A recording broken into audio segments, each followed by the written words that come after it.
Hey everyone, I'm diving into a wild story from Utah Valley University. The guy who was debating Charlie Kirk when shots rang out has spoken up, and man, his words are shaking things up, especially for Democrats. Not only did he share his thoughts, but he also dropped a bombshell. Charlie Kirk and this whole ordeal have made him question his own beliefs. Let's take a look at what he had to say. I don't know how to make this video. It's been a rough 24 hours. This last person to talk to Charlie Kirk, here's maybe a better vantage point of me. So I'll give you some background. I made a video maybe about a week or two ago, I think. I'll play clips so it's clear about what's going on. Oh my God. So Charlie Kirk just said that the suspected Minneapolis school shooter was trans. First Nashville, now this. How many times makes a trend? Probably the only way to do this is to have an ungodly amount of time to parse through all of the 6,000 mass shootings that have ever happened in the history of America. I mean, Charlie's counting on the fact that only a psycho would do all that. Trans people are surprisingly and extremely nonviolent. Now, while I was scrolling Charlie Kirk's video, I noticed that he was touring America, and he was touring universities specifically. And one of these caught my eye because one of these is the university I'm currently going to. Obviously, that university was UVU, where I currently go to school, and I'm getting a degree in mathematics in. I'm not going to show a video of what happened, mostly because I can barely watch it. But yeah, here's what I asked. I asked, how many transgender Americans have been mass shooters over the last 10 years? Too many. I said the number's 5, counting or non-counting gang violence. Pop is heard. Shout out to CNN for fact-checking me and saying I'm right. First off, you sick psychos that think this is the answer. It's not. I don't know what else to say. It's not. It's awful, and a father doesn't have his kids anymore. Charlie had 2 kids and a wife. And not to make this about me, but I have 2 kids and a wife. And if my 1-year-old boy, his 1-year-old boy, will grow up without memories of his dad, it's a tragedy. And it's hard to grapple with. And I'm part of a community that's struggling to grapple with it right now. And people have obviously pointed to the irony that the point that I was trying to make is how peaceful the left was right before he got shot. And that only makes sense if we stay peaceful. And as much as I disagree with Charlie Kirk, I'm on the record for how much I disagree with Charlie Kirk, but man, dude, he is still a human being. Have we forgotten that? Are we crazy? I stand by so little of everything that he said, but one of the things that he stood by was conversation. And I also just if you ever feel like you want to comment with your little conspiracy theory on what happened on the event, you are not helping anything, actually. I've been talking to the police. We're good. Thank you. And if you're salivating about what happened, don't. I don't know if any of my audience is, but if you are, you're not part of what I'm trying to build here at all. Public speculation and police involvement. So, this guy was the last person to speak with Charlie Kirk before the chaos erupted. Shots rang out, and naturally, people online, left, right, you name it, started speculating. Some even wondered if he was involved in setting Charlie Kirk up. I mean, come on, what are the odds? A question about transgender issues and mass shootings, and then a shot is fired. But here's the deal, he's openly pushing back against that noise. He says he's talked to the police, and since he's been active on social media forever, he's not exactly hiding. I trust law enforcement to do their job and clear this up. Honestly, a lot of leftists are shocked, and some are straight up mad that he's calling out people who are celebrating this on platforms like Blue Sky. They thought he'd be cheering, but he's not. Media and public figures' responses. I covered this in a video yesterday, but there was this one guy caught on tape fist pumping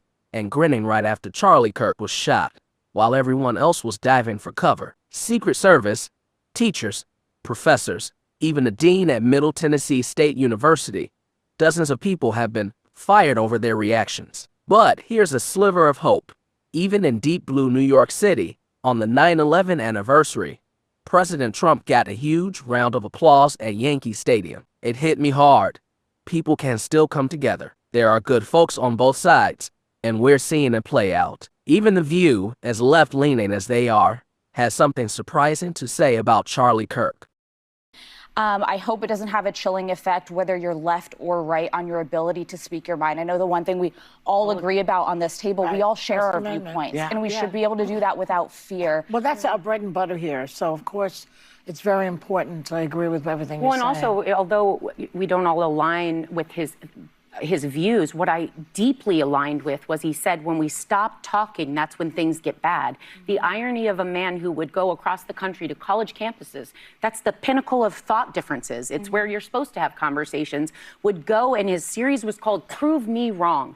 He would talk to people openly who disagreed. It's what we try to exemplify every day and say, this is what we need more of. So the irony of being violently killed while saying those words of what we need more of in this country, I know all of us agree on that part, as there's never a place for political rhetoric and violence. Actions speak louder than words, and we'll see if the folks on The View, mainstream media, or Democratic leaders step up. For years, they've thrown around terms like fascist or Hitler for President Trump and called his supporters deplorables or garbage. I've been hammering this point. What do you expect when that's the message you're blasting? I talk about off-ramps all the time, whether it's wars like Ukraine and Russia or Israel and Gaza. You need a way out, or the violence just keeps spiraling. The same goes for political rhetoric. We need to cool things down and take the first off-ramp, or it's hard to see this getting better. Now, not every Democrat is on board. Stephen King got himself in hot water for spreading a lie about Charlie Kirk, claiming he advocated for stoning gay people. Total nonsense. Charlie Kirk himself said, "I believe marriage is one man, one woman, but gay people should be welcome in the conservative movement. As Christians, we're called to love everyone. I'll always stand against those who try to exclude others based on personal values." Stephen King deleted that tweet and apologized, but people are calling for the Charlie Kirk estate to sue for defamation. There's no basis for King's claim. Charlie Kirk has a long history of being welcoming to gay individuals, like at one of his Turning Point events.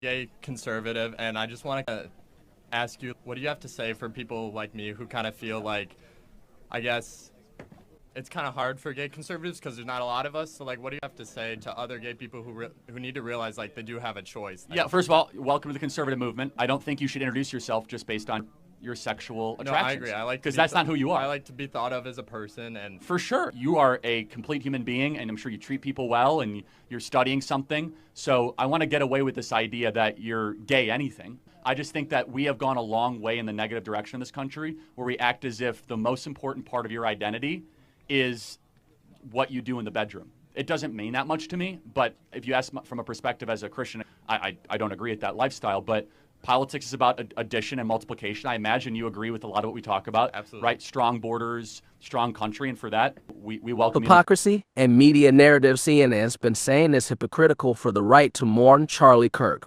when political deaths on the left don't get the same attention. But they're missing a key detail. Before I get to that clip, shout out to USMC, Car 1505, Over Jeremy 2001, Happy Lizzie, Tom, and Bob Paul, today's Governor's Club members who support the channel with tips and super thanks. You guys rock. Now, back to CNN's point.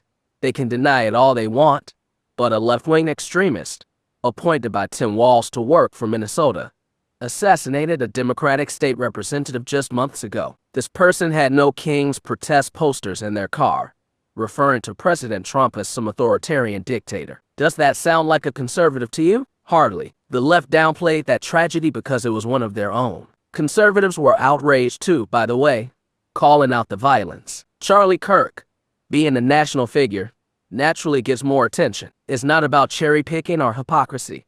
It's just how public stature works. The left tried to sweep their tragedy under the rug, and that's why it didn't get the same spotlight. This is all my take on what's going down in the political world, and I'd love to hear yours. What do you think about the video from the guy who last spoke to Charlie Kirk? Was he being real, or just trying to dodge an angry mob? Drop your thoughts below. Also, a quick note. I've seen your emails and Facebook messages. I'm not ignoring you. I've been slammed with videos and birthday celebrations. But I'll get back to you soon. It's not personal, I promise. If you like this, hit that thumbs up. It really helps me reach more folks like you in the algorithm. Smash that subscribe button and check out my other videos for more. Thanks for sticking with me.